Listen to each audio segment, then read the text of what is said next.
Hello friends, welcome back my YouTube channel. आज के इस वीडियो में मैं बात करने वाला हूँ एमपीएस इन्फोटेक्निक लिमिटेड के बारे में। इस स्टॉक में काफ़ी सारे रिटेल निवेशक फंसे हुए हैं क्योंकि शेयर में ट्रेडिंग बस एक ही दिन हो रहा है और इन्वेस्टर्स बहुत ज़्यादा लॉस में भी होंगे क्योंकि शेयर बहुत अच्छा हाई बनाता है, उसके बाद फिर से नीचे आ जाता है, जैसा कि आप देख सकते हैं। तो दोस्तों, कुछ इंपॉर्टेंट अपडेट है, वीडियो बहुत ही इंपॉर्टेंट है, वीडियो को फुल वॉच करना। चैनल पे फर्स्ट टाइम अगर आपने विजिट किया है तो प्लीज़ चैनल को सब्सक्राइब करना, साथ में वीडियो को लाइक करना बिल्कुल भी ना भूलें।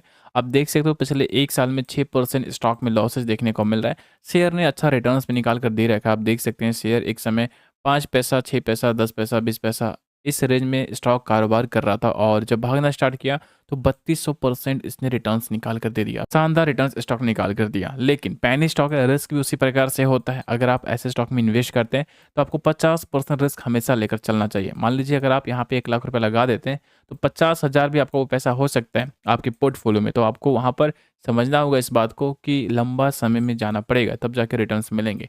तो जब शेयर भागना स्टार्ट करेगा तो आपका 1 लाख, 5 लाख भी हो सकता है, 10 लाख भी हो सकता है। आपने देखा 3200% रिटर्न्स हैं।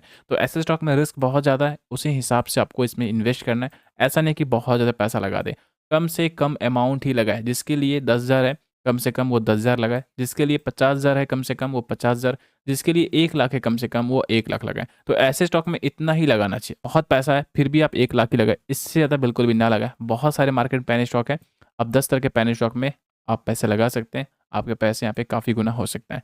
तो चलिए आगे बढ़ते हैं और देखते हैं क्या अपडेट है, क्या इसमें खबर चल रहा है। वैसे तो स्टॉक में कारोबार अभी नहीं चल रहा है, ट्रेडिंग बंद है और मंडे मंडे इसमें ट्रेडिंग देखने को मिलता है। लास्ट ट्रेडिंग सेशन में आप देख सकते हैं बीएसई पे लगभग 91 लाख शेयर ट्रेड हुए थे। काफ़ी सारे लोग खरीदारी कर लेते हैं, उन्हें पता नहीं होता है, लेकिन जब सर्च करते हैं, रिसर्च करते हैं तो उन्हें पता चलता है ट्रेडिंग बंद है।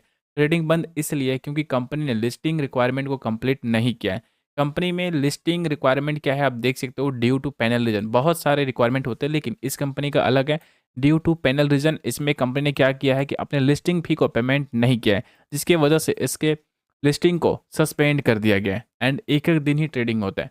चलिए मैं आपको और कुछ अपडेट दिखा दूं और यहाँ पे आप अपडेट देख सकते हो। The listing fee to NSC and BSC has not been paid, the company is arranging fund for it payment.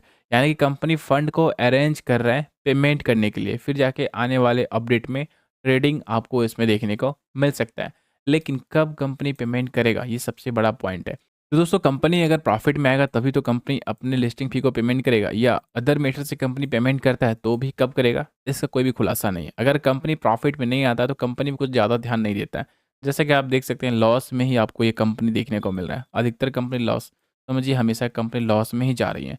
Loss में जो कंपनी जाता है उसमें चांस बहुत ही कम होता है, और ऐसे कंपनी में इन्वेस्ट अगर आप कर रहे हो तो आपको बहुत ज़्यादा सावधान रहने की ज़रूरत है, क्योंकि कंपनी का फंडामेंटल कुछ खास है नहीं और कर्ज भी लगभग 30 करोड़ का है। रिजर्व है कंपनी पास 53 करोड़, लेकिन कंपनी कर्ज पेमेंट कर नहीं रही है and listing fee company payment करने के लिए पैसे नहीं है। अभी आपने देखा अरेंज कर रही है कंपनी लिस्टिंग फी को पेमेंट करने के लिए। तो इस तरह से ऐसे स्टॉक में रिस्क तो बहुत ज़्यादा हो ही जाता है, लेकिन जब कंपनी लिस्टिंग फी को पेमेंट करेगा तो भागेगा भी उसी प्रकार से। लास्ट टाइम भी इसके लिस्टिंग फी पेमेंट नहीं हुए थे तो ट्रेडिंग इसका बंद कर दिया गया था 10 पैसे 20 पैसे के पास। जब यहाँ पे कंपनी ने लिस्टिंग फी को पेमेंट करता है उसके बाद यहाँ से बहुत अच्छा प्रॉफिट मिलता है, स्टॉक में बहुत अच्छा कारोबार देखने को मिलते हैं। फिर धीरे उसी रेंज में स्टॉक आ चुका है, फिर से इसका ट्रेडिंग बंद कर दिया गया है। अब देखिए कुछ और भी नया अपडेट है, यहाँ पे कंपनी अपडेट निकाल कर दे रखा है। कंपनी ने मीटिंग शेड्यूल किया है और ये जो मीटिंग होने वाला है 12 अगस्त को कंपनी ने मीटिंग रखा है। 12 अगस्त के दिन कंपनी के रिजल्ट आने वाले हैं, यहाँ पे आप देख सकते हैं। और इस रिजल्ट में promoters, board of management update निकाल कर दे सकते हैं कि वह पेमेंट कर रहे हैं या नहीं कर रहे हैं। जो भी अपडेट होगा आपको उसमें देखने को मिलेगा, और अगर पेमेंट हो जाता है तो शेयर में अपर सर्किट के साथ कारोबार आपको देखने को मिलेगा और फिर यहाँ पे बहुत अच्छा प्रॉफिट भी बन सकता है। हाँ, एक बात ध्यान रखना है कि लिस्टिंग फी इसका पेमेंट करने के बाद कंपनी के रिजल्ट पर भी ध्यान देना है। अगर कंपनी लिस्टिंग फी पेमेंट कर देता है और रिजल्ट अगर ख़राब रहता है तो फिर ज़्यादा असर नहीं होगा, इस बात पे ध्यान रखना है। तो लिस्टिंग फी कंपनी पेमेंट तो कर ही देगी आज निकल, लेकिन रिजल्ट अच्छा नहीं आता है तो फिर वही बात है, जब ऑपरेटर चाहेंगे तब स्टॉक भागेगा। तो ऐसे स्टॉक में ऐसे ही रिटर्न्स मिलते हैं और लॉन्ग टर्म में इन्वेस्टर्स भूल जाते हैं ऐसे स्टॉक को अगर बहुत ज़्यादा लॉस में है तो। आने वाला जो अपडेट है बहुत ही इंपॉर्टेंट है, रिजल्ट। जैसे रिजल्ट के अपडेट आते हैं मैं आपके साथ शेयर कर दूंगा, और आप देख सकते हो इसमें सबसे ज़्यादा किसने इन्वेस्ट कर रखा है। प्रमोटर्स के पास था बहुत ही अच्छा, लेकिन जब शेयर हाई पे गया था तो इसने बेचकर सारा शेयर अपना यहाँ पे निकाल लिया और 2% ही ओनली इसने होल्ड कर रखा है। एफआई के पास नहीं है, बस पब्लिक के पास ही बहुत ज़्यादा है।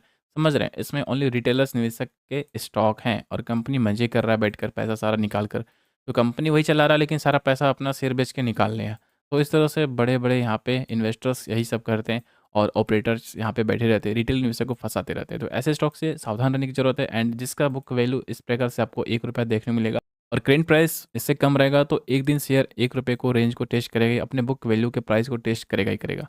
लेकिन जैसा कि मैंने आपको बताया लिस्टिंग भी बाकी है, कंपनी प्रॉफिट में नहीं आ रहा है, तो जब भागेगा तब ऑपरेटर ही भगाएगा, यानी कि बड़े इन्वेस्टर्स ही भगाएँगे, तब जाके स्टॉक रिटर्न्स देगा।